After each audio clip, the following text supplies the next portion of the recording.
প্রতি দুরূদ প্রেরণ করা এটা প্রতিটি মুমিনের জন্য ওয়াজিব। আজকে আমরা আলোচনা করব আমাদের সামনে আমরা এখন যে মাস অতিবাহিত করতেছি এই মাসটা হচ্ছে শাবান মাস। কি মাস? শাবান মাস। এই মাস শেষ হলেই রমজান, পবিত্র মাহে রমজান। আল্লাহু আকবার। পবিত্র রমজান মাস ইমানদারের জন্য বিশেষ একটা অফারের মাস। আল্লাহু আকবার। প্রত্যেকটা কোম্পানি, প্রত্যেকটা প্রতিষ্ঠান তাদের বছরের নির্দিষ্ট একটা সময় একটা অফার দিয়ে থাকে। দেখা যায় সামান্য কিছু বিনিময়ে পুঁজি সামান্য, কিন্তু এটার প্রতিদান বা এটার পুরস্কার, যেটাকে আমরা অফার বলি, অফারটা অনেক বিশাল হয়।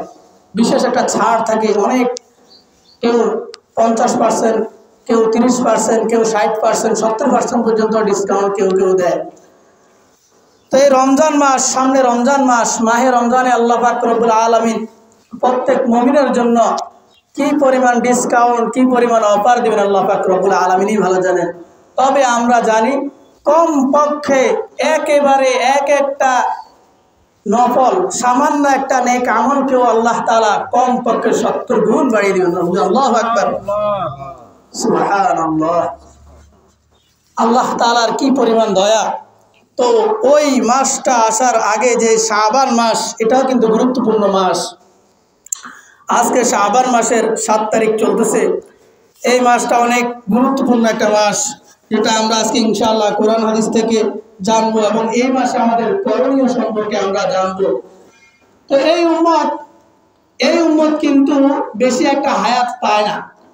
পূর্ববর্তী উম্মতরা কিন্তু কেউ 1000 বছর পর্যন্ত হায়াত পেত, 700 বছর, 900 বছর, 1000 বছর পর্যন্ত উম্মত হায়াত পেয়েছে। কিন্তু এই উম্মতের গড় আয়ু মাত্র 60 থেকে 70 বছর। এত অল্প হায়াত, কিন্তু আল্লাহর নবী সাল্লাল্লাহু আলাইহি সাল্লাম বলেন, ওনাকে যখন মুসা আলাইহিস সালাম মেরাজে রাত্রিতে ওনার সাথে সাক্ষাৎ হলো, মুসা আলাইহিস সালাম বড় আফসোস করে কেঁদে কেঁদে বললেন, হায়, এই এমন এক যুবক। আমাদের নবী সাল্লাল্লাহু আলাইহি সাল্লাম বলতেছেন, এমন এক যুবক, এমন এক ব্যক্তি যে এসেছে আমার পরে, দুনিয়াতে আমার পরে এসেছে, কিন্তু আমার চেয়েও কয়েক গুণ বেশি জান্নাতে যাবে তার উম্মত। সুবহানাল্লাহ। অর্থাৎ আমি এত আগে আসার পরেও, এত লম্বা হায়াত পাওয়ার পরেও আমার চাইতেও কয়েক গুণ বেশি মুমিন জান্নাত যাবে আমার থেকেও বেশি। সুবহানাল্লাহ।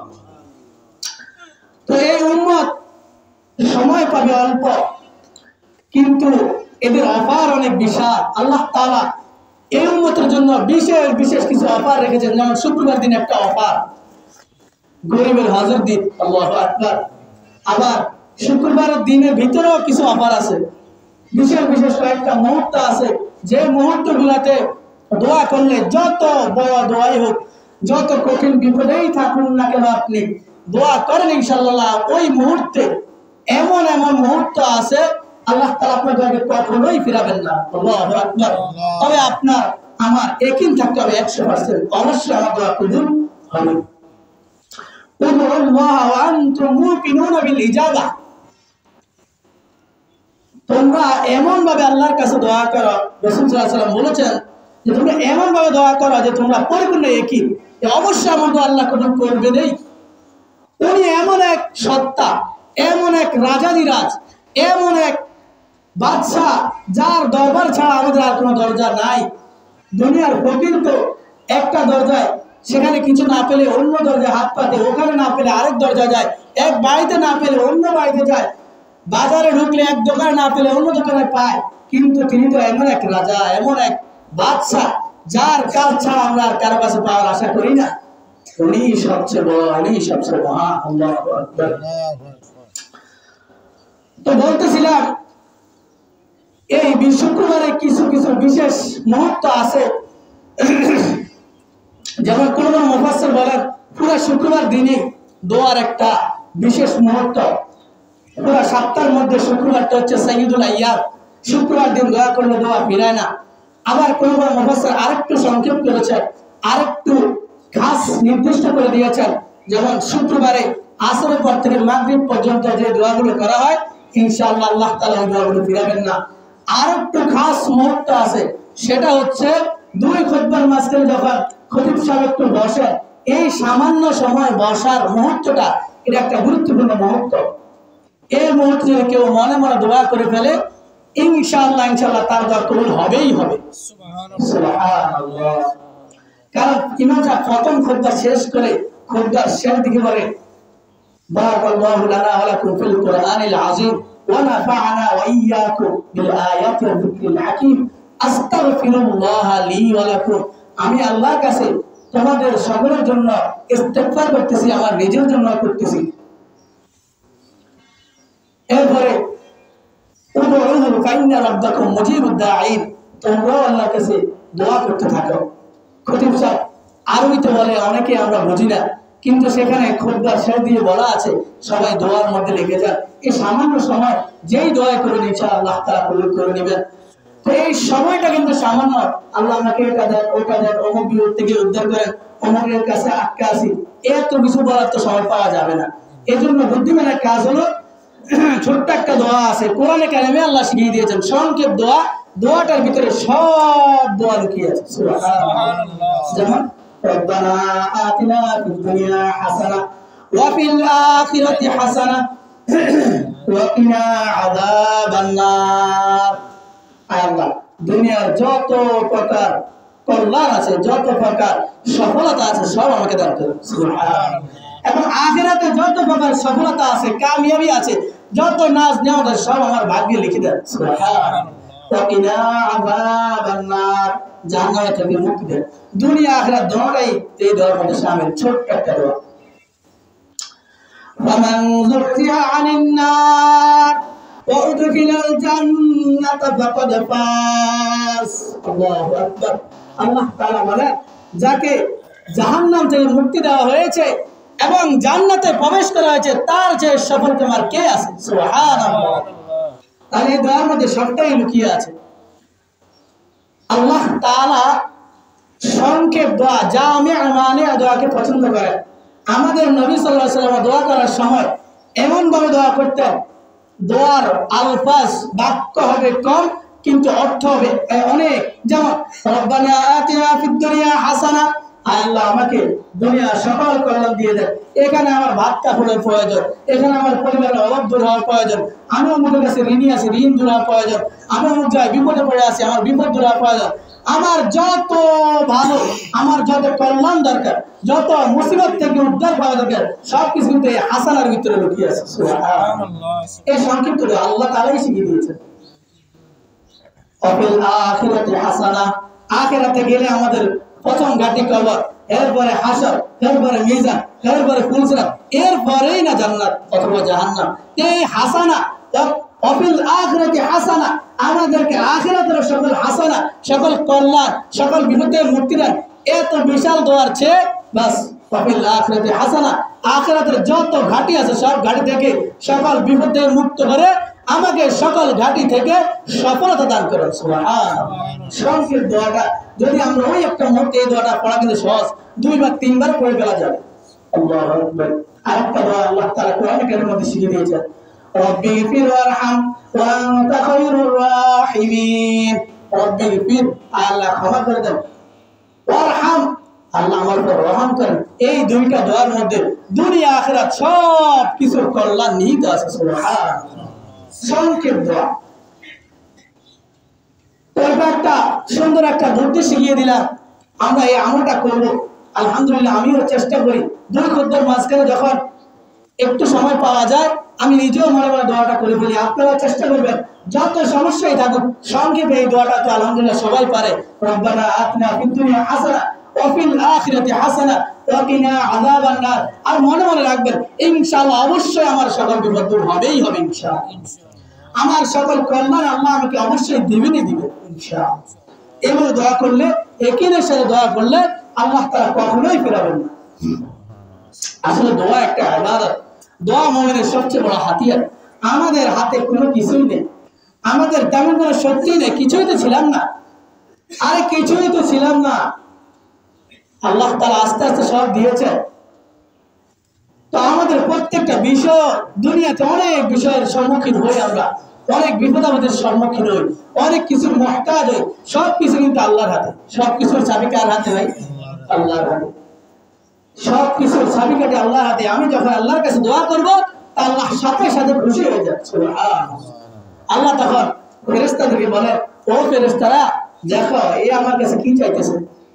এ তার মাথাটা নত করে দিল, তার হাত, যে হাত দিয়ে সে মানুষের সামনে ক্ষমতা দেখাবে, সেই হাত আমার সামনে পেতে দিল একজন ব্যক্তির মতো। সে কি বলে শোনো, সে বলতেছে দুনিয়াতে আর কোনো বাচ্চা নাই, একমাত্র আমিই বাচ্চা। আল্লাহু আকবার। সে বলতেছে দুনিয়াতে আর কার কাছে না পাওয়া গেলেও আমার কাছে পাওয়া যাবে। এটা অনেক খুশির সংবাদ, এটা আমার প্রশংসাগুলি বলতেছে। এ কি কি চায় তোমরা সাক্ষী থাকো, তাকে সব দিয়ে দেবো। সুবহানাল্লাহ, আল্লাহু আকবার। তো আমরা মূল কথার দিকে যাই। এই উম্মত সময় পাবে কম, কিন্তু অপার হবে অনেক বেশি। আমল যাই করবে এটাকে আল্লাহ তাআলা কয়েক কোটি গুণ বাড়িয়ে দিবেন। সুবহানাল্লাহ, সুবহানাল্লাহ। একদিন রাসূল আকরাম সাল্লাল্লাহু আলাইহি ওয়াসাল্লাম সাহাবায়ে কেরামকে বলতেছেন, ও আমার সাহাবীরা শোনো, তোমাদেরকে একটা দৃষ্টান্ত দিই। দৃষ্টান্ত হচ্ছে কোন একজন মালিক তার শ্রমিকদেরকে বলল, একদল লোককে বলল, কে রাজি আছো সকাল থেকে নিয়ে দুপুর পর্যন্ত আমার সকল কাজগুলো করে দিবে, আমি তাকে এক কিরাত সওয়াব দেব। সুবহানাল্লাহ। তখন ইহুদিরা রাজি হয়ে গেল। তারা সকাল থেকে দুপুর পর্যন্ত এই কাজের বিনিময়ে, এক কিরাতের বিনিময়ে কাজগুলো করে দেবে, তারা রাজি হলো। এবার আল্লাহ তাআলা আবার ঘোষণা দিলেন, দুপুরের পরে একদল লোককে বললেন, শোনো, কে এমন আছো, কে রাজি আছো দুপুর পর্যন্ত আসো, দুপুর থেকে নিয়ে আসর পর্যন্ত আমার সবগুলো কাজগুলো করে দিবে, আর তাকে আমি এক কিরাত দেব। সুবহানাল্লাহ। তখন নাসারারা রাজি হলো। তারা দুপুর থেকে আসর পর্যন্ত কাজ করলো আর এক কিরাত সওয়াব নিয়ে চলে গেল। এরপরে আল্লাহ তাআলা ঘোষণা দিলেন, কে আসো আসর থেকে নিয়ে মাগরিব পর্যন্ত আমার কাজগুলো করে দিবে, আমি তাকে 2 কিরাত দেব। সুবহানাল্লাহ। রাসূল আকরাম সাল্লাল্লাহু আলাইহি ওয়াসাল্লাম বলেন, ও আমার সাহাবীরা শোনো, আসর থেকে মাগরিব পর্যন্ত এই হালকা সময় এই কাজটুকু করনেওয়ালা হচ্ছে আমার এই উম্মত মুহাম্মদী। আল্লাহু আকবার। ইহুদিরা সকাল থেকে দুপুর পর্যন্ত কাজের বিনিময়ে মাত্র এক কিরাত পেল, লম্বা সময়। নাসারারা দুপুর থেকে নিয়ে আসর পর্যন্ত লম্বা সময় কাজের বিনিময়ে মাত্র এক কিরাত সওয়াব পেল। আর উম্মতে মুহাম্মদী আসর থেকে মাগরিব মাত্র সামান্য সময়, এই সামান্য সময় কাজ করলো, কিন্তু বিনিময় পেল 2 কিরাত। সুবহানাল্লাহ। তখন ইহুদিরা নাসারা প্রশ্ন করলো, আমাদের কেন এত কম দেওয়া হলো? আমরা এত লম্বা সময় কাজ করে এক কিরাত পেলাম। ওরা বলবে, আমরা এত লম্বা সময় কাজ করে এক কিরাত পেলাম, কিন্তু উম্মতে মুহাম্মদী তারা আসর থেকে মাগরিব এত সামান্য সময় কাজ করে, এই কাজের বিনিময়ে তারা কিভাবে 2 কিরাত পায়? আল্লাহ তাআলা বলবে, তোমাদের কি কম দিয়েছি? তোমাদের সাথে যেভাবে চুক্তি হয়েছে এই পরিমাণ কাজ করবা, এত পরিমাণ নেকি বা বিনিময় দেব, তোমাদের কি আমি সেখান থেকে কম দিয়েছি? তারা বলবে না। তখন আল্লাহ তাআলা বলবেন, এটা হচ্ছে আমার অনুগ্রহ, দয়া। আল্লাহু আকবার। তাহলে এই উম্মতের সময় কম, কিন্তু বিনিময় অনেক বিশাল। সুবহানাল্লাহ। নিজের ক্ষমতা বলে দেওয়া, এটার আরেকটা দৃষ্টান্ত আমরা দিই। পূর্বে যে দৃষ্টান্তটা দিলাম, এটা হচ্ছে বুখারী শরীফের 3459 নম্বর হাদিস। এবার আমরা আরেকটা দৃষ্টান্ত পেশ করব। হযরত ইউসুফ আলাইহিস সালাম, উনি যখন মিশরের বাদশা, এমন একটা সময় তাদের মধ্যে অতিবাহিত হইতেছে যে দুর্ভিক্ষের সময়, ওনাকে বাচ্চা বানানো হয়েছে। তো ওই দুর্ভিক্ষের সময় তিনি ঘোষণা দিলেন যে যারা অভাবগ্রস্ত আছো সবাই আসো। আল্লাহু আকবার।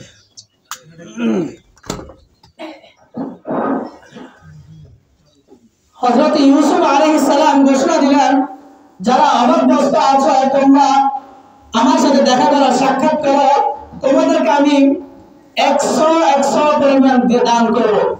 তোমরা যাতে কয়েকদিন পর্যন্ত এই অভাব দিয়ে চলতে পারো। তো সকল ক্ষুধার্তরা, ভিখারীরা অভাব অনটনওয়ালারা মুনাফিকিরা অরবদেশরা আসলো এক এক করে হযরত ইউসুফ আলাইহিস সালামের কাছে। উনি প্রত্যেককে 100 পরিমাণ খাদ্য দিয়ে দিতেন, শস্য দানা দিয়ে দিতেন। 100 এর পরিমাণ হচ্ছে 3 কেজি 270 গ্রাম। তো দিতে দিতে এক পর্যায়ে একটা লোক এই ব্যক্তিকে 100 দেওয়ার পরে সে বলল, জিদনি, আমাকে আরো দেন। ইউসুফ আলাইহিস সালাম মনে করলেন এই বেশি করে হয়তো এর পরিবারে অনেক লোক বেশি, তো আরো 100 দিলেন। লোকটা বলতেছে, জিদনি, আমাকে আরো দেন। একবার তো দিলেন 100 অর্থাৎ 3 কেজি 270 গ্রাম আটা হোক বা অন্য কোনো খাদ্য শস্য দানা দিলেন। দ্বিতীয়বার দিলেন, তাও এই পরিমাণ। তৃতীয়বার যখন চাইলেন, ইউসুফ আলাইহিস সালাম বললেন, ভাই এখন যে দুর্ভিক্ষ চলতেছে আপনি কি দেখেন না, আপনাকে যদি এত পরিমাণ দিই তাহলে আমার তো ভয় হয় অন্য মানুষ পাবে না। তখন ওই লোকটা বললেন, আরে আমি কে, আপনি কি আমাকে চিনেন? যদি আপনি আমার পরিচয় জানেন তাহলে আমাকে শুধু দিতেই থাকবেন, থামবেন না। সুবহানাল্লাহ। ইউসুফ আলাইহিস সালাম বললেন, আপনার পরিচয়টা একটু দেন, তাহলে আপনি কে? তো ওই লোকটা বলো, আনাল্লাযী শাহিদতু লাকা বিল বারাআ। ও ইউসুফ শোনো, আমি হচ্ছে সেই ব্যক্তি যে দোলনার মধ্যে থেকে, শিশু অবস্থায় দোলনার মধ্যে থেকে তোমার পবিত্রতার সাক্ষী দিয়েছে। সুবহানাল্লাহ। ইউসুফ আলাইহিস সালামের উপর যে তহমত দেওয়া হয়েছিল, যে ইউসুফ আলাইহিস সালাম জুলাইখার সাথে খারাপ কাজ করেছে, একজন নবীর উপর তহমত দেওয়া হয়েছিল, এই তহমতের খণ্ডন করেছে। এই তহমত যেটা যে একটা তহমত, মিথ্যা কথা, এই সাক্ষী দিয়েছিল একজন ছোট্ট একেবারে শিশু দোলনা থেকে। আমি হচ্ছি সেই ব্যক্তি। সুবহানাল্লাহ। ইউসুফ আলাইহিস সালাম এই ব্যক্তিকে এবার এক ইরদাদ দিয়ে দিলেন। এক ইরদাদ হচ্ছে 105 মণ অথবা অন্য 150 মণ আটা। সুবহানাল্লাহ। যেখানে 3 কেজি দিতেন সেখানে 150 মণ পরিমাণ আটা দিয়ে দিলেন। 100 দিনারও দিলেন। 100 দিনার বর্তমান জমানায় 40,43,000 টাকা, এই পরিমাণ টাকা তাকে দিয়ে দিলেন। সুবহানাল্লাহ। এবার আল্লাহ তাআলা ওহী নাযিল করলেন, ফাওহা ইলাইহি ইয়া ইউসুফ হাযা আতাউ লিমান শাহিদা লাকা বিল বারা। ও ইউসুফ, তুমি এমন এক ব্যক্তিকে এত পরিমাণ দিলে যে সামান্য একবার তোমার জন্য বারাত তথা পবিত্রতার ঘোষণা দিয়েছিল। তাহলে শোনা ফাকাইফা আতাইব ফামান শাহিদানি বিল্লাইল ওয়া বিন-নাহার ওয়া বিস-সাবাহ ওয়া বিল-মাসা বিত-তাওহীদ। আল্লাহু আকবার। শোনো ইউসুফ, তোমার জন্য একজন লোক মাত্র একবার বারাত তথা পবিত্রতার সাক্ষী দিয়েছে। তাহলে শুনে রাখো, যেই বান্দা রাত্রেও আমার পবিত্রতা ঘোষণা করে, দিনেও আমার পবিত্রতা ঘোষণা করে, সকালেও আমার পবিত্রতা ঘোষণা করে, সন্ধ্যায় আমার পবিত্রতা ঘোষণা করে, তাকে আমি কি পরিমাণ দিব ধারণা করা। আল্লাহু আকবার। ইউসুফ আলাইহিস সালামের জন্য, আরে নবী ইউসুফ আপনার জন্য মাত্র একবার বারাত তথা পবিত্রতার সাক্ষী দিয়েছে একটা লোক, তাকে আপনি 3 কেজির পরিমাণের বদলে 150 মণ পর্যন্ত দিয়েছেন, কয়েক গুণ বেশি। এত পরিমাণ দিনার টাকা পয়সা দিয়ে দিলেন খুশি হয়ে। তাহলে যারা রাত্রেও আমার পবিত্রতা ঘোষণা করে, দিনেও আমার পবিত্রতা ঘোষণা করে, যারা সকালেও আমার পবিত্রতা ঘোষণা করে, আমার নবীর রিসালাতের সাক্ষী দেয়, বিকালেও সকালেও দুপুরেও সন্ধ্যায়ও বিকালেও রাত্রেও, তাদেরকে আমি কি পরিমাণ দেব? সুবহানাল্লাহ। আরে আমরা তো দৈনিক কমপক্ষে আমাদের উপর 17 রাকাত নামাজ ফরজ হয়। ফরজ আমার ওয়াজিব সুন্নাত মুআক্কাদা মিলে আমরা দৈনিক 32 রাকাত নামাজ পড়ি। এই 32 রাকাতে আমরা আল্লাহ তাআলার মহান, আল্লাহ যে বড়, এটা ঘোষণা করি দৈনিক 178 বার। সুবহানাল্লাহ। সুবহান রাব্বিল আযীম, আল্লাহ তাআলা মহান, এই ঘোষণা দিয়ে আমরা কমপক্ষে 96 বার সিজদাতে গিয়ে আল্লাহর সামনে মাথা নত করে আল্লাহ তাআলা যে আরো মহান, সুবহান রাব্বিয়াল আ'লা, পবিত্র আমার সবচেয়ে বড়, সবচেয়ে উঁচু আমার সবচেয়ে বড় মহান, সেই সত্তা, এরকম ঘোষণা দিয়ে আমরা কমপক্ষে 192 বার আমরা আল্লাহ তাআলার ঘোষণা দিই, আল্লাহ তাআলার পবিত্রতা ঘোষণা দিই দৈনিক 5 ওয়াক্ত নামাজে 288 বার। সুবহানাল্লাহ। যে মাত্র একবার তোমার জন্য পবিত্রতা ঘোষণা করেছে তাকে তুমি এই পরিমাণ দিলে, তার যারা প্রতিনিয়ত দৈনিক সকালেও দুপুরেও বিকালেও সন্ধ্যার সময়ও এশার সময় রাত্রেও আমার পবিত্রতা ঘোষণা করে, তাদেরকে আমি কি পরিমাণ দেব? সুবহানাল্লাহ। يا أيها الذين آمنوا اذكروا الله ذكرا كثيرا وسبحوه بكرة وأصيلا। আল্লাহ তাআলা বলেন, ও ঈমানদাররা বেশি বেশি আমার জিকির করো। সুবহানাল্লাহ, আল্লাহু আকবার। আমরা যত পরিমাণ আল্লাহ তাআলা জিকির আজকারের মধ্যে মশগুল হব, আমাদের প্রতিদান প্রতিনিয়ত বাড়তেই থাকবে, কোনো কমবে না। আমরা আলোচনা করতেছিলাম এই শাবান মাস সম্পর্কে। শাবান সম্পর্কে এই শাবানের ব্যাখ্যায় হযরত আনাস রাদিয়াল্লাহু তাআলা আনহু বলেন, ইন্নামা সুমিয়া শাবান লিআন্নাহু ইয়ানশাইবু ফীহি খায়রুন কাসীর লিস-সাইমি ফীহি হাত্তা ইয়াদখুলাল জান্নাহ। শাবানকে নামকরণ করা হয়েছে এই জন্য যে শাবানের মধ্যে একজন রোজাদারের জন্য অনেক পরিমাণ বরকত বর্ষিত হতেই থাকে, তার জন্য অনেক প্রকার বরকত শাখা প্রশাখা তার জন্য বর্ষিত হতেই থাকে। সুবহানাল্লাহ, হাত্তা ইয়াদখুলাল জান্নাহ, এই জান্নাতে প্রবেশ করা পর্যন্ত। সুবহানাল্লাহ, এমন ব্যাখ্যা করেছেন হযরত আনাস রাদিয়াল্লাহু তাআলা আনহু। তো এই শাবান মাসে রাসূল আকরাম সাল্লাল্লাহু আলাইহি ওয়াসাল্লাম শাবান মাসকে এত পরিমাণ গুরুত্ব দিতেন যে শাবানের তারিখগুলোকে খুব সুন্দরভাবে হিসাব রাখতেন। প্রত্যেক দিনের তারিখ খুব গুরুত্ব সহকারে হিসাব রাখতেন আল্লাহ নবী সাল্লাল্লাহু আলাইহি ওয়াসাল্লাম। আমাদেরকে বলেছেন, ও আমার সাহাবীরা এবং পরবর্তী উম্মত সকলকে বলেছেন, আহসু ইলা শাবান রমাদান, আহসু ইলা শাবান রমাদান। তোমরা সামনে রমজান মাস আসতেছে, রমজানকে আরো বেশি পরিমাণ কাজে লাগানোর জন্য শাবানের সময়টাকে গুরুত্ব দাও। শাবানের হিসাব ঠিক মতো রাখো। শাবানও গুরুত্বপূর্ণ, সামনে রমজান আসতেছে ওটাও গুরুত্বপূর্ণ। আল্লাহ নবী সাল্লাল্লাহু আলাইহি ওয়াসাল্লাম তো বলেছেন, শাবান শাহরি ওয়া রমজান শাহরুল্লাহ। শাবান এটা আমার মাস। সুবহানাল্লাহ, রমজান আল্লাহর মাস। কারণ এই শাবান মাসে আল্লাহ নবী সাল্লাল্লাহু আলাইহি ওয়াসাল্লাম এত পরিমাণ রোজা রাখতেন। শাবানের গুরুত্বের আরেকটা কারণ হচ্ছে শাবান মাসে পুরা বছরের হিসাব আল্লাহর কাছে পেশ করা। সুবহানাল্লাহ, আমরা বান্দারা যে পরিমাণ আমল করি, এই আমলগুলো আল্লাহ তাআলার নিকট রিপোর্ট আকারে পৌঁছে তিন ধাপে।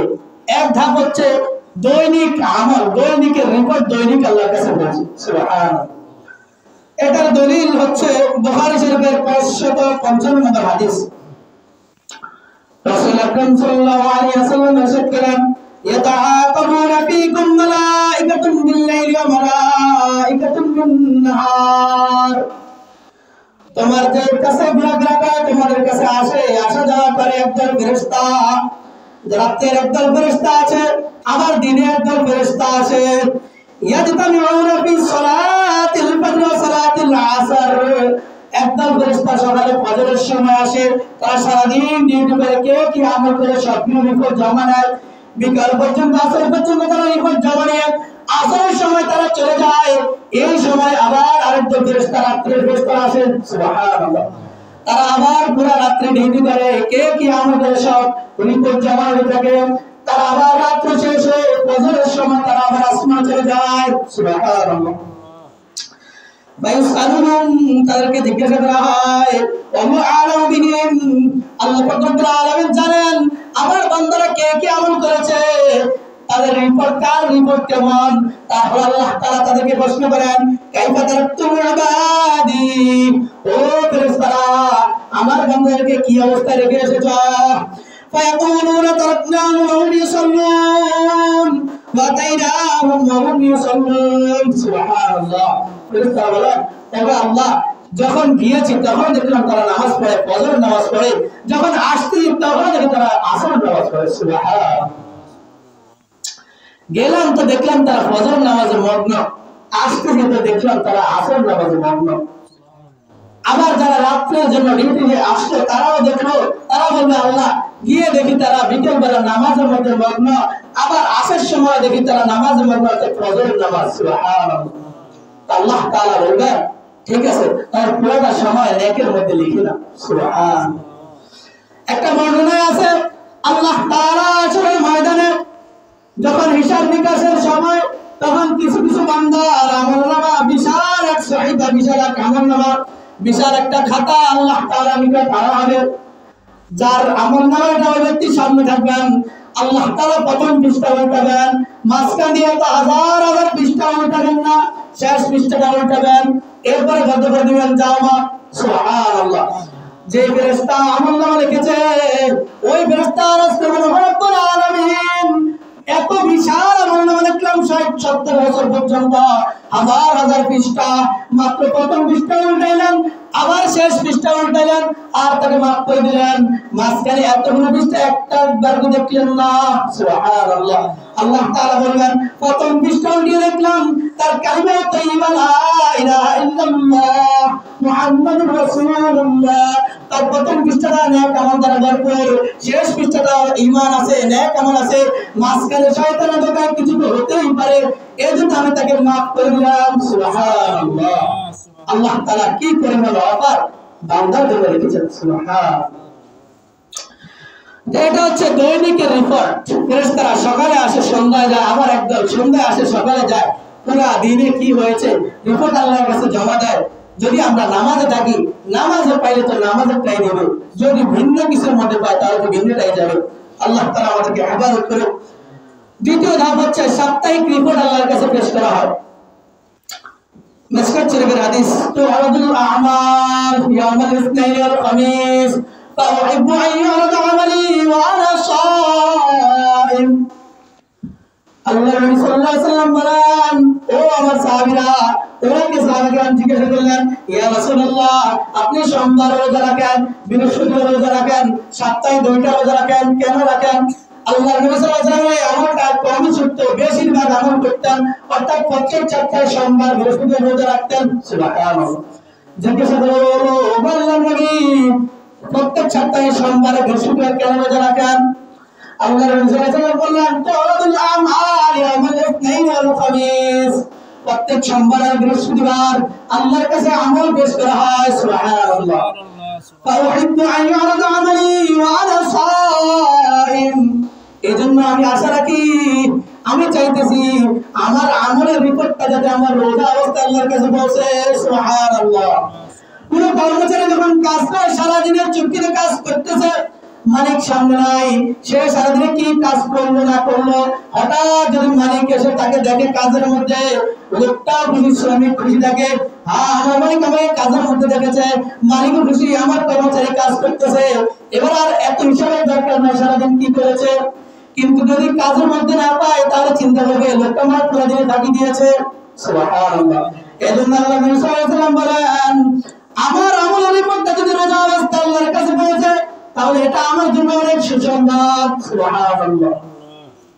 কারণ আল্লাহ তো সব পৃষ্ঠা দেখবেন না, প্রথম পৃষ্ঠা দেখবেন, শুরুটা দেখবেন আর শেষটা দেখবেন, আর শুরু আর শেষটা যদি ভালো হয় সবটাই মাফ। সুবহানাল্লাহ। তৃতীয় ধাপ আমল আল্লাহর কাছে পেশ করার তৃতীয় ধাপ হচ্ছে বাৎসরিক। তাহলে 1 নম্বরে পেলাম দৈনিকের রিপোর্ট আল্লাহর কাছে পৌঁছে যায়, আমি আপনি কি আমল করেছি সব আল্লাহর কাছে দৈনিক পৌঁছে যায়। দ্বিতীয় রিপোর্ট হচ্ছে সাপ্তাহিক রিপোর্ট, সোমবার আর বৃহস্পতিবার আল্লাহর কাছে আমলের রিপোর্ট পৌঁছে যায়। কোন কোন বর্ণনায় শুধু বৃহস্পতিবারের কথাও আছে, কিন্তু এই হাদিসের মধ্যে বিভিন্ন কথাই আছে। এই সোমবার আর বৃহস্পতিবার আল্লাহর কাছে আমলের রিপোর্ট পৌঁছে, এজন্য আল্লাহ নবী সাল্লাল্লাহু আলাইহি ওয়াসাল্লাম প্রত্যেক সোমবার আর বৃহস্পতিবার রোজা রাখতেন। তো তৃতীয় রিপোর্ট পৌঁছে হচ্ছে বাৎসরিক। বছরে একবার, পুরো বছরে বান্দা কি কি আমল করেছে সব আমলের রিপোর্ট বাৎসরিক একটা দিনে আল্লাহর কাছে পৌঁছে। সেটা হচ্ছে শাবান মাস। নাসাই শরীফের 1357 নম্বর হাদিস। আল্লাহর নবী সাল্লাল্লাহু আলাইহি ওয়াসাল্লাম ইরশাদ করেন, ওয়া হুয়া শাহরুন তুরফাউ ফীহিল আমাল ইলা রাব্বিল আলামিন। শাবান মাস এমন এক মাস, যে মাসে পুরো বছরের আমলের রিপোর্ট আল্লাহর কাছে পৌঁছে। সুবহানাল্লাহ। আল্লাহ নবী সাল্লাল্লাহু আলাইহি ওয়াসাল্লাম এজন্য শাবান মাসে বেশি বেশি রোজা রাখতেন। এক বর্ণনায় আছে যে আল্লাহ নবী সাল্লাল্লাহু আলাইহি ওয়াসাল্লাম শাবান কোন মাসে কান রাসূলুল্লাহ সাল্লাল্লাহু আলাইহি ওয়াসাল্লাম ইয়াসুম হাত্তা নাকুল লা ইফতিরু। আল্লাহ নবী সাল্লাল্লাহু আলাইহি ওয়াসাল্লাম কোন সময় রোজা রাখা শুরু করতেন, আমরা তো এমন কি বলতাম যে হয়তো তিনি আর রোজা ছাড়বেন না, সব রোজাই রাখবেন, শুধু রোজাই রাখতে থাকবেন। সুবহানাল্লাহ। আবার কখনো এমন হতো ওয়ায়ুফতিরু হাত্তা নাকুলু লা ইয়াসুমু হাত্তা নাকুলু লা ইয়াসুমু। আবার কখনো এমন রোজা ছেড়ে দিতে মাত্র রোজা রাখতেন না, এমন কয়েকটা দিন যেত আমরা মনে করতাম হয়তো এই কয়েকদিন আর রোজাই রাখবেন না। فما رأيت رسول الله صلى الله عليه وسلم استقبل صيام شهر إلا رمضان। আমরা রমজান মাস ছাড়া পুরো মাসকে আল্লাহর নবী সাল্লাল্লাহু আলাইহি ওয়াসাল্লাম পুরোপুরি মাসে রোজা রাখতেন এমনটা দেখতাম না। অর্থাৎ পুরো মাস রোজা রাখতেন, এটা শুধু রমজানেই হতো, রমজান ছাড়া অন্য কোনো মাসে পুরো মাস রোজা রাখতেন না। আবার ওয়ামা রাআইতু আকতারা সিয়ামান মিন ফি শাবান, আবার শাবান মাস ছাড়া অন্য কোন মাসে এত পরিমাণ রোজাও আমরা দেখতাম না। সুবহানাল্লাহ। তাহলে পুরো মাস রোজা রাখার ক্ষেত্রে দৃষ্টান্ত হচ্ছে রমজান মাস। রমজান মাসেই রোজা রাখতেন, পুরো মাস রোজা রাখতেন। আবার বেশি রোজা রাখার ক্ষেত্রে দৃষ্টান্ত হচ্ছে শাবান মাস। শাবান মাসে রমজানের পরে রোজা রাখার দিক দিয়ে শাবান মাসই এমন মাস যে মাসে রাসূলুল্লাহ সবচেয়ে বেশি রোজা রাখতেন। সুবহানাল্লাহ।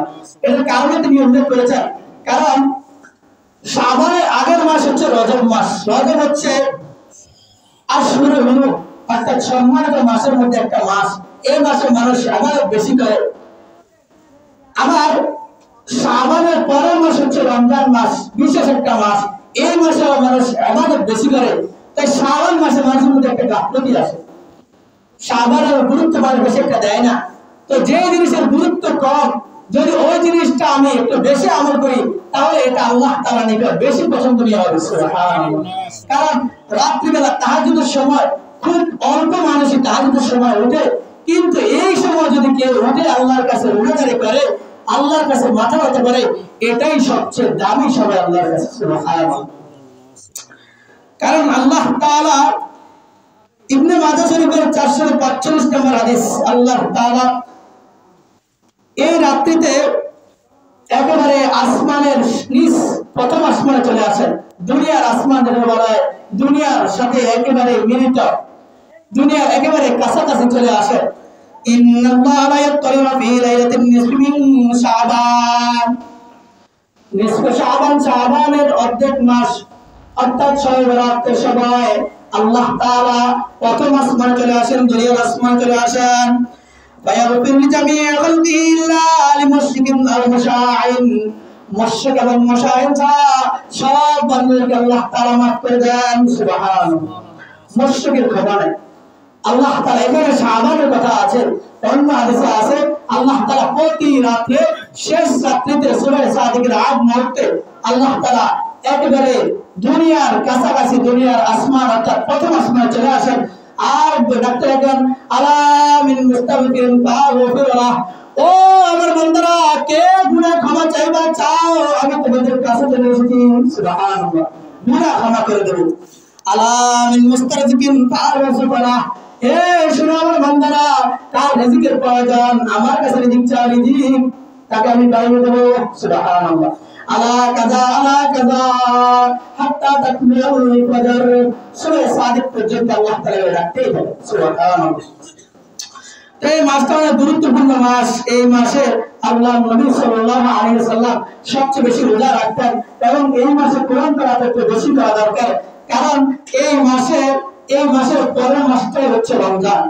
রমজানের যে রোজা ফরজ, রোজা কিন্তু নাজিল হয়েছে এই শাবান মাসে। সুবহানাল্লাহ। শাবান মাসের একটা ইতিহাস আছে। শাবান মাসে রমজান রোজা ফরজ হয়েছে, অর্থাৎ ওই সামনে রোজা ফরজ, এটার বিধান এই মাসে নাজিল হয়েছে। এই শাবান মাসে পবিত্র কিবলা আমাদের পরিবর্তন হয়েছে, অর্থাৎ আমাদের পূর্বে কিবলা ছিল মসজিদে আকসা, এরপর আল্লাহ তাআলা মসজিদে হারামের দিকে কিবলা ঘুরিয়ে দিলেন। সুবহানাল্লাহ। এই শাবান মাসে তা অনেক গুরুত্বপূর্ণ। এই মাসে আমরা যত পরিমাণ পারি রোজা রাখবো, কমপক্ষে সোমবার, বৃহস্পতিবার গুরুত্বপূর্ণ দিন, এই দুইটা দিনে রোজা রাখার চেষ্টা করবো। আল্লাহ তাআলা আমাদেরকে বেশি বেশি এই মাসকে গুরুত্ব দিন, আমল করার তৌফিক দান করুন। সামান্য একটা কথা, এই মাসে আল্লাহ নবী সাল্লাল্লাহু আলাইহি ওয়াসাল্লাম দোয়া করতেন, আল্লাহুম্মা বারিক লানা ফি রজব ওয়া শাবান ওয়া বাল্লিগনা রমাদান। আল্লাহ আমাদেরকে রজব ও শাবান মাসে বরকত দান করেন, ওয়া বাল্লিগনা রমাদান, রমজান পর্যন্ত আমার হায়াত পৌঁছে দেন। সুবহানাল্লাহ। আমরা একটু দোয়াটা বেশি বেশি করবো, তাহলে আশা করা যায় ইনশাআল্লাহ আল্লাহ তাআলা দোয়া ফিরাবেন না, অন্তত রমজান পর্যন্ত আমাদের হায়াত পৌঁছে দিবেন। আমরা আশা করি আল্লাহ তাআলা আমাদেরকে আরো নেক হায়াত বাড়িয়ে দেন, কারণ দুনিয়ার এক একটা মিনিট আমাদের জন্য অনেক গুরুত্বপূর্ণ। আখিরাতে গেলে আমল করতে মন চাবে, নামাজ পড়তে মন চাবে, কিন্তু প্রতি বছরে সেখানে সিজদায় পড়ে থাকলে একটা নেকিও পাওয়া যাবে না। কিন্তু দুনিয়াতে সামান্য একবার সুবহানাল্লাহ বললো, এটা নেকি দুনিয়া আর আসমান এবং জমিনের পড়া জায়গা আল্লাহ তাআলা বলে দিবেন সুবহানাল্লাহ। তাহলে দোয়াটা আমরা বেশি বেশি করব, আল্লাহুম্মা বারিক লানা ফি রজব ওয়া শাবান ওয়া বাল্লিগনা রমাদান।